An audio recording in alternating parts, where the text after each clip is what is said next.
I got to share this with you. This is astonishing that an analyst at Goldman Sachs actually laid this out in plain English and built an insanely strong argument for us to either aggressively regulate the pharmaceutical industry or even move most pharmaceutical research out of the hands of private for-profit corporations and into government-funded institutions like universities, which, by the way, universities and National Institutes of Health and National Institutes of Mental Health have funded the majority of new drug research over the decades.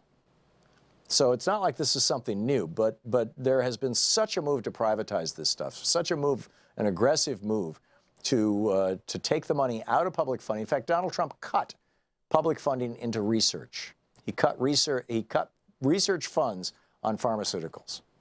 Well, not just Donald Trump. I mean, I doubt he even knew what was going on. Paul Ryan and Mitch McConnell and the entire Republican Party, with this budget that passed without a single Democratic vote, they cut funding for research into.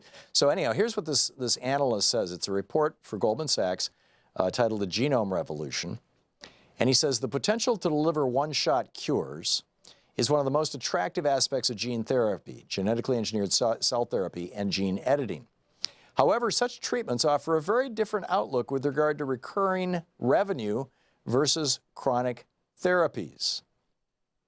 He says, while this proposition carries tremendous value for patients and societies, it would represent a challenge for genome medicine developers looking for a sustained cash flow. You get this? In other words, the example, in fact, he cites the example of a company called Gilead Sciences, which makes a drug that cures Hep C. 90% cure rate with this drug, Harvoni. And what happened was the first year that they rolled this drug out, they had sales of $12.5 billion. Now, I doubt it cost them anything close to that to develop this drug. So it was massively profitable. But now they're whining and complaining, that was 2015, that in 2017, the estimates for U.S. sales for 2018 is only going to be $4 billion. Why? Because most people with Hep C have been cured.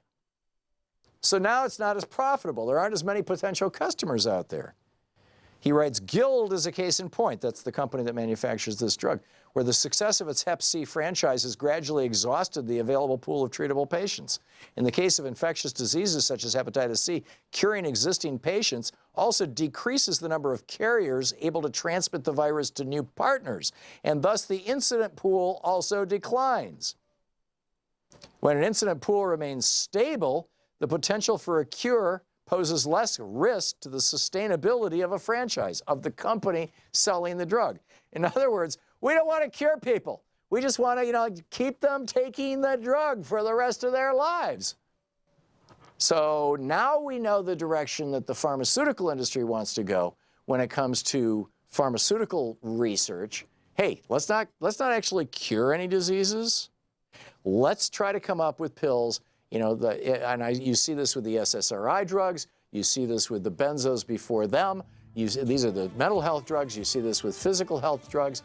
Let's just, either jack up the price that's going to prevent them from dying, like Heather Bresch did with, Joe Manchin's daughter did with EpiPens, or Martin Shkreli did with numerous drugs. Let's either jack up the price. Well, Harvoni's $80,000, or let's only come up with drugs that don't cure people, but just kind of keep them on the edge. You're listening to the Thom Hartmann Program. Call 202-808-9925. Because then there's more profit, especially if they can spread the disease to other people and increase the franchise.